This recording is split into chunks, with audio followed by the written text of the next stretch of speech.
행복한 추석 연휴입니다. 모두들 가장 행복한 명절 연휴 되시길 마음 다해 축복합니다. 그런데 한편으로는 이런 생각이 들어요. 명절이기 때문에 부담이 되는 사람은 없을까요? 어떻게 생각하세요? 명절이니까 부담이 되는 사람. 혹시 시댁 가는 것이 부담스러운 며느리 계십니까? 음식 준비는 어떻게 할까? 시댁 식구들과 무슨 말을 나눠야 할까? 벌써 생각하면 마음이 무거워집니다. 처가 식구들 앞에서 왠지 조심스러워지는 사위 계십니까? 처가에서 잘해주죠. 너무 잘해주는데 오히려 그럴수록 장인어른 앞에서 서면 말 한마디 한마디가 더 신중해지고 내가 뭔가 부족한 것 같은 그런 마음이 드는 거예요. 또는 오랜만에 만나는 친척들이 두려운 청년분들 계세요? 대학은 어디 갔니? 취업은 어떻게 했어? 결혼 빨리 해야 돼. 선의의 질문이라는 것은 알죠. 그러나 그 질문들이 무거운 짐처럼 우리 청년들에게 다가올 수 있다는 거예요. 그런가 하면 명절일 때 오히려 더 외로워지는 분들도 있습니다. 여러분, SNS에 온갖 가족들과 함께 행복한 모습들, 맛있는 거 먹는 모습들 도배되어 있어요. 그런데 정작 그 시간에 혼밥을 해야 하는 분들, 여러분, 이런 분들에게는요, 이 명절이라고 하는 단어 자체가 그분들에게 외로움을 더 부각시킨다는 거예요. 사랑하는 성도 여러분, 명절은 분명 가족이 함께 모이는 좋은 날, 행복한 날임에도 불구하고 혹시 그 안에서 남들 모르게 더 외롭지는 않으신가요? 오늘 우리가 함께 본 말씀은요, 여러분이 너무나 잘 알고 있는 탕자의 비유 이야기입니다. 탕자 이야기 모르는 분들 없으시죠? 그런데 오늘은 여러분이 알고 있는 탕자 이야기보다 조금 다른 각도에서 살펴볼까 합니다. 여러분, 이 이야기에서 나오는 중심 인물들이 세 사람이 있어요. 누구죠? 둘째 아들. 탕자 이야기에서 주인공이라고 말하는 그 탕자. 그 탕자가 둘째예요. 많은 사람들이 탕자만 기억하는데 사실 또 중요한 한 축이 있습니다. 그의 형제가 있어요. 그렇죠. 바로 첫째예요. 또 한 사람이 있어요. 누구일까요? 아빠가 있겠죠. 그들의 아버지. 그런데 여러분, 이 세 사람, 둘째, 첫째, 그리고 아버지, 이 세 사람의 공통점이 있거든요. 혹시 그게 뭔지 아세요? 이 세 사람 모두가 외롭다는 거예요. 자, 먼저 둘째 아들이 아버지께 나와서 말합니다. 너무나 유명한 에피소드죠. 아빠, 제가 받아야 할 재산을 좀 미리 받고 싶어요. 그거 제게 주세요. 그런데 당시 문화에서는요, 아버지가 돌아가시기 전에 재산을 나에게 달라고 하는 것은 아버지, 저는 아버지 당신이 빨리 좀 죽었으면 좋겠어요. 라고 말하는 것과 같았다는 거예요. 그러니까 아버지를 아버지로 인정하지 않는 거죠. 둘째 아들, 참 못났다, 불효자다 생각되실 겁니다. 그러나 여러분, 반대로 그것이 얼마나 싫었으면 그런 말을 했을까? 이렇게 생각할 수도 있지 않겠어요? 아마 둘째는 이런 생각을 했을지 모릅니다. 내가 이 집에 있는 이상 이 가업을 상속받을 사람은 이미 정해져 있잖아요. 누구예요? 내가 아니라 형이란 말이에요. 장자 형인 있는 이상 그 형의 그늘을 벗어날 수 없을 거다. 그러면 나는 더 외롭겠지. 그래서 그는 자기 몫을 챙겨서 떠난 거예요. 먼 나라에서 주인공처럼 살고 싶었어요. 지금으로 말하자면 SNS에서 온갖 명품 자랑하면서 누가 봐도 세상에서 제일 행복한 사람처럼 사는 사람들, 네, 그렇게 살았어요, 한동안. 그런데 얼마 가지 않아서 상황이 역전됩니다. 돈이 있을 때는요, 탕자 주변에 많은 사람들이 모였어요. 그런데 돈이 떨어지니까 아무도 없는 거예요. 함께 방탕하면서 밤새도록 웃었던 사람들이 모두 떠났어요. 결국 둘째는 어떻게 됩니까? 돼지를 치는 아르바이트를 하는 거예요. 그러면서 이 돼지에게 주는 먹이 쥐염 열매라도 좀 먹으면서 줄인 배를 채우려고 하는데 그마저도 주는 사람이 아무도 없습니다. 대비할 때는 화려하게 대비했는데 너무나 비참한 거예요. 그제야 깨닫습니다. 내가 외롭지 않기 위해서 주인공처럼 살기 위해서 떠났는데 나는 이곳에서 더 외롭구나. 이제라도 아버지 집에 돌아갈 수 있을까? 그런데 탕자 둘째보다 더 외로운 사람이 있었어요. 놀라운 외로움이 있습니다. 누군지 아세요? 놀랍게도 집에 남아있던 사람이에요. 누굽니까? 바로 첫째. 맞아요. 첫째 형이에요. 첫째는요, 아버지가 동생을 위해서 큰 잔치를 베푼다는 소식을 듣고 화가 났어요. 그래서 아버지에게 따집니다. 아니, 아버지, 내가 지금까지 당신을 섬기면서 이 집을 떠나지 않고 일해 왔지만 나를 위해서는 염소 새끼 한 마리 준 적이 없잖아요. 그런데 당신 재산을 다 허랑방탕하게 날려버리고 돌아온 저 둘째를 위해서 제일 살찐 송아지를 잡는다고요? 이게 말이나 됩니까?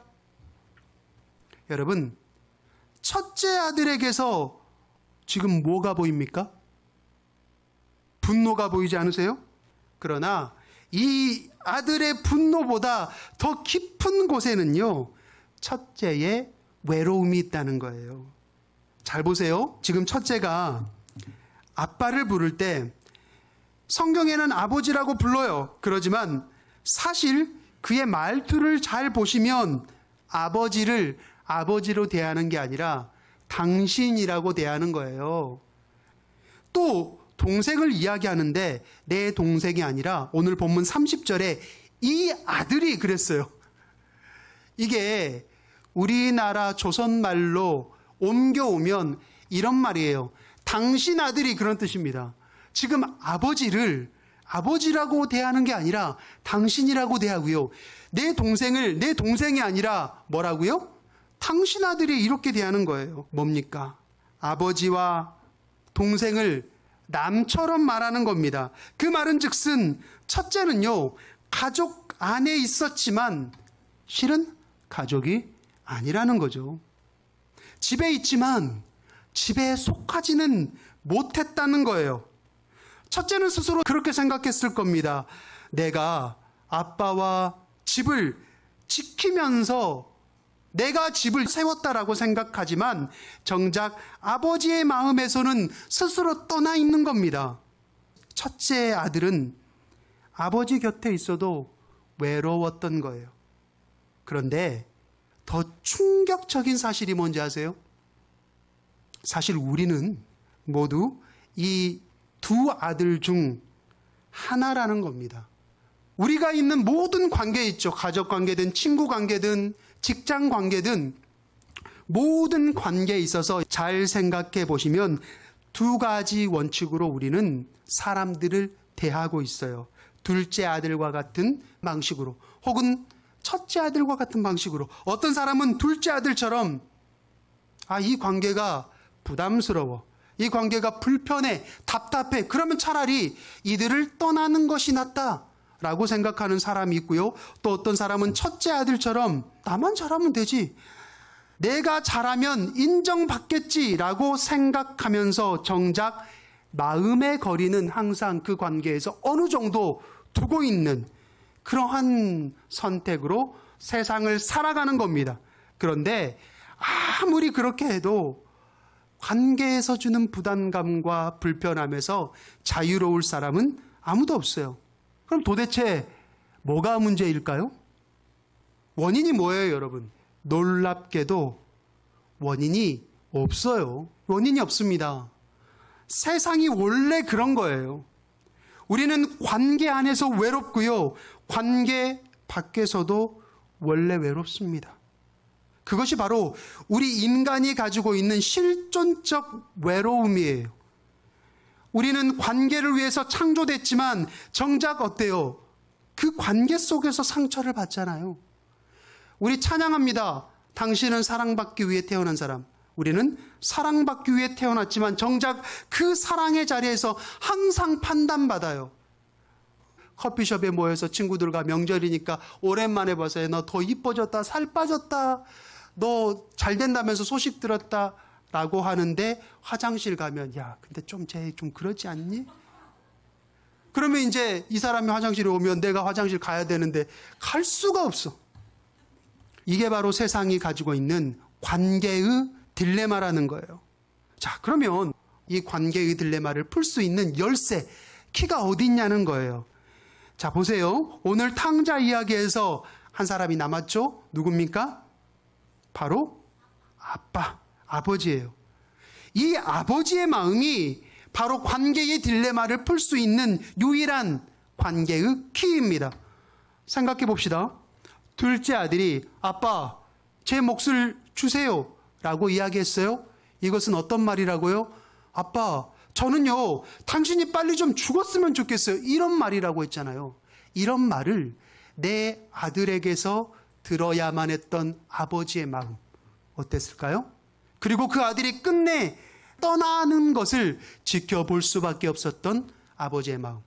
그리고 그 아들이 혹시나 이제라도 돌아오지 않을까 매일 대문 밖에서 멀리 아들의 모습을 기다리고 있는 그 아버지의 마음. 그런데 그 아들이 어찌됐건 누더기의 옷을 입었을지라도 이제 아버지 앞에 돌아오는 거예요. 그 아들이 멀리서 보이니까 달려가서 아들을 껴안고 입을 맞추고 제일 살찐 송아지를 잡아서 잔치를 베푸는 아버지의 마음. 그런데 문제는 이제 둘째가 돌아오니까 첫째 아들이 화를 내는 겁니다. 심지어 자신은 아빠가 베푸는 그 잔치에 들어가지도 않겠다라고 역장을 지르고 있어요. 아버지는 첫째 아들을 설득하죠. 애야, 너는 항상 나와 함께 있잖니. 내가 너에게 염소 새끼 한 마리 주지 않은 게 아니라 내게 다 너의 것이나 다름없어. 그런데 동생은 죽었다가 살아난 것이나 마찬가지고 잃었다가 다시 찾은 거잖아. 그러니까 너와 나, 우리 가족 당연히 함께 기뻐해야 되고 당연히 함께 즐거워해야지. 근데 여기서 우리가 발견해야 될 놀라운 진실이 있습니다. 혹시 발견하셨어요? 셋 중에 둘째, 첫째, 아버지 중에 이 아버지야말로 가장 외롭다는 거예요. 둘째는 물리적으로 떠났습니다. 내가 있는 집에서 떠났고 내가 있는 이 고향에서 떠났어요. 어디에서 있는지조차 몰라요. 그런데 첫째는 나를 떠난 것 같지 않지만 어때요? 마음으로는 아버지를 떠나 있는 거예요. 그러니까 결국은 어때요? 아빠는 두 아들을 다 잃은 거예요. 그런데도 이 아버지가 포기합니까? 포기하지 않아요. 둘째 아들은 돌아올 때까지 기다렸고 마음에서 떠난 아들은 계속 돌아오라고 설득하고 있습니다. 자신의 외로움을 스스로 감당하면서 끝까지 두 아들을 품으려고 하는 게 누구예요? 아버지의 마음이라는 겁니다. 사랑하는 성도 여러분, 이 아버지 어디서 많이 뵌 것 같지 않아요? 왠지 낯이 익지 않습니까? 이분이 바로 우리 하나님이십니다. 그리고 예수님은요, 이 아버지의 마음을 우리에게 보여주기 위해서 이 땅에 오신 거예요. 물론 예수님은 우리의 외로움을 아십니다. 아니, 그 이상이죠. 그리고 우리의 외로움 속으로 예수님께서 직접 들어오셨어요. 요한복음 1장 14절에 이렇게 말씀하시죠. 말씀이 육신이 되어 우리 가운데 거하시매. 거하시매라고 하는 말의 원어는 스케노라고 하는 말인데 이 말은 장막을 치다, 텐트를 치다 라고 하는 뜻이에요. 그러니까 이 말을 여러분 잘 생각해 보시면 예수님은 우리를 외롭지 않게 하시려고 일부러 우리 안에 장막을 치고 거하신다는 거예요. 여기 내 가슴 안에, 내 심장 안에, 내 인생 가운데 거기에다가 장막을 쳤다는 게 뭡니까? 떠나지 않고 거기에 유하하셨다는 거예요. 우리 때로 살아갈 때 어떤 날은 정말 시커먼 먹구름이 낀 것처럼 나에게 오는 외로움을 해결하지 못해서 너무 힘들 때가 있어요. 누가 기도해줘도, 친구들이 맛있는 케이크를 사줘도, 달달한 걸 먹어도 해결이 안 돼. 그러면 뭐라고 해요? 이 지독한 외로움, 누가 한 사람 나를 위로하거나 이해해 줄 사람이 없구나. 그런데 그게 아니에요. 사실 내가 주님을 영접했을 때 우리 예수님께서는요, 말씀이 되어서 내 안에 장막을 치고 한 번도 떠나신 적이 없대요. 내 외로움을 나 혼자만 감당하는 것 같지만 우리 주님이 그 안에서 내 외로움을 함께 감당하고 계셨다는 겁니다. 예수님의 생애를 한번 생각해 보세요. 예수님은요, 가족들에게 이해받지 못했어요. 심지어 예수님에게 미쳤다라고 손가락질했어요. 종교 지도자들은 어떻습니까? 배척했잖아요. 정죄했습니다. 심지어 3년을 함께 동고동락했던 제자들에게까지 예수님은 외면받으셨어요. 십자가 앞에서 제자들 다 떠났어요. 나의 하나님, 나의 하나님, 어찌하여 나를 버리셨나이까? 여러분, 이 마지막 주님의 절규에서 우리 주님의 외로움이 느껴지지 않으세요? 세상에 나 홀려 버려진 것 같은 그 기분을 절규하신 겁니다. 예수님은요, 이 세상에 존재하는 모든 종류의 외로움을 다 경험하셨어요. 가족 안에서의 외로움, 공동체 안에서의 외로움, 제자들도 예수님의 마음을 몰라요. 심지어 하나님으로부터 버림받음까지. 왜 그러셨을까요? 우리를 지독한 외로움에서 나를 이해하시고 나를 건져내시기 위해서 그 외로움을 다 경험하시고 보여주신 거예요. 자, 오늘 본문의 이야기로 다시 한번 돌아와서 이 탕자 이야기라고 말하는 이 이야기의 끝이 어떻게 결말을 맺습니까? 아시는 분 손 한번 들어보시겠어요? 없어야 정상이에요. 왜? 성경이 말하지 않거든요. 열린 결말이라고 하잖아요. 영화나 드라마에서 끝에 어떻게 됐다, 주인공하고 이렇게 해서 결혼해서 콩닥콩닥 산다 보여주면 좋겠는데 그런 게 없어요. 심판 받았다 보여줬으면 좋겠는데 그런 거 없이 끝나요. 열린 결말이죠. 첫째 아들이 아빠의 설득에 아버지 잔치에 들어갔는지 안 들어갔는지 성경은 말하지 않습니다. 둘째 아들과 첫째 아들 모두 화해하고 행복하게 잘 살았는지 말하지 않아요. 저는 정말 이런 종류의 결말 진짜 싫어하거든요. 뭔가 찜찜하잖아요. 그런데 왜 성경은 이 이야기를 열린 결말로 놔둘까요? 왠지 아세요? 성경은 이 이야기의 끝을 바로 우리에게, 저와 여러분에게 맡기는 거예요.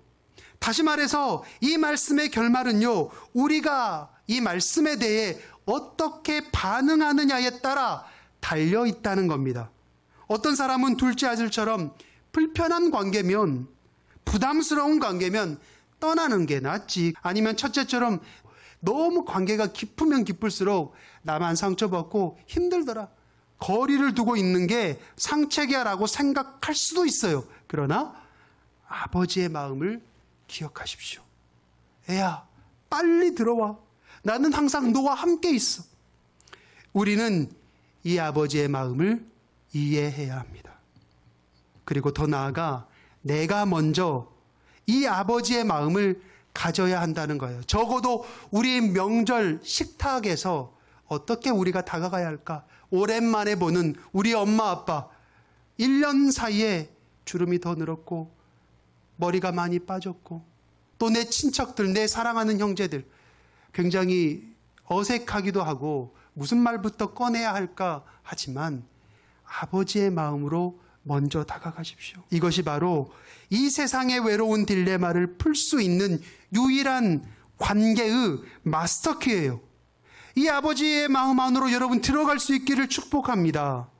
신앙도 마찬가지예요. 교회를 다니고 예배를 다녀도요, 예수님의 마음 밖에서 일정한 거리를 두고 예수님, 저는 저 집사님처럼 저렇게 뜨겁게 기도하지 않을 거예요. 소리내서 찬양하지 않을 거예요. 손 들라고 할 때 나는 끝까지 손 안 들 거야. 거리 밖에 있으면 어때요? 오늘 이야기의 첫째와 둘째의 딜레마에서 결코 벗어날 수 없는 겁니다. 사랑하는 성도 여러분, 우리의 명절 식탁은 결코 완벽하지 않아요. 아무리 맛있고 풍성한 음식을 함께 먹어도 우리의 마음 한켠에 있는 외로움은요, 그 단백질로 채워지지는 않습니다. 그러나 우리는 오늘 말씀을 통해 희망을 봅니다. 우리의 외로움 속으로 들어오신 예수님이 바로 그 희망이에요. 이 명절을 먼저 그분과 함께 하시길 소망합니다. 부탁합니다. 귀경길 짜증나죠? 차 왜 이리 막혀? 막 욕이 나올 것 같고 막 그런데 주님이라면 이때 어떻게 하실까 생각하셨으면 좋겠어요. 모든 사람들이 제사를 지냅니다.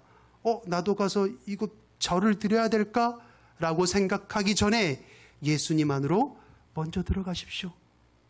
친척들이 나에게 부담스러운 질문을 너 학교, 너 취업 이야기할 때 주님이라면 어떻게 이분을 품을까라고 생각하는 거예요. 그런데 더 중요한 게 있어요.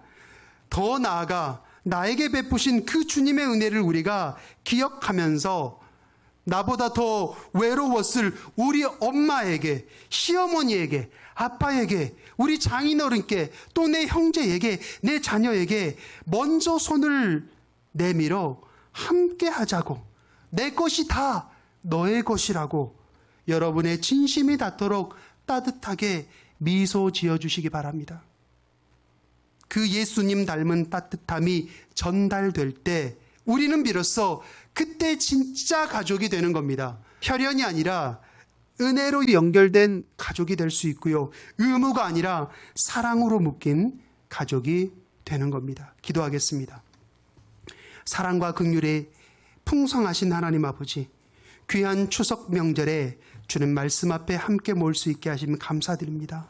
하나님 아버지, 우리가 때로는 둘째 아들처럼 관계를 벗어나면 자유로울 것이라고 생각했고, 때로는 첫째 아들처럼 의무를 다하면서도 마음으로는 멀리 서 있었음을 고백합니다. 가족이 함께 모이는 이 명절에도 우리의 마음 깊은 곳에 무엇인가로 채워지지 않는 외로움이 있음을 주님 앞에 아뢰입니다. 그러나 주님, 오늘 말씀을 통해 우리의 외로움 속으로 직접 들어오신 예수님을 만났습니다. 우리를 위해 모든 외로움을 경험하시고 십자가에서까지 버림받으신 그 사랑을 기억합니다. 말씀이 육신이 되어 우리의 가운데 거하심에 우리가 함께 하시려고 장막을 치신 예수님의 그 놀라운 사랑에 감사드립니다. 이제 우리로 하여금 아버지의 마음을 품게 하여 주시옵소서. 그리하여 우리가 혈연이 아니라 은혜로 연결되고 의무가 아니라 사랑으로 묶인 진짜 가족이 되게 하여 주시옵소서. 우리의 각자의 명절 식탁이 비록 완벽하진 않지만 주님의 사랑이 흐르는 은혜의 자리가 되게 하여 주시옵소서. 이 모든 말씀 우리 구주 예수 그리스도의 이름으로 기도드립니다. 아멘.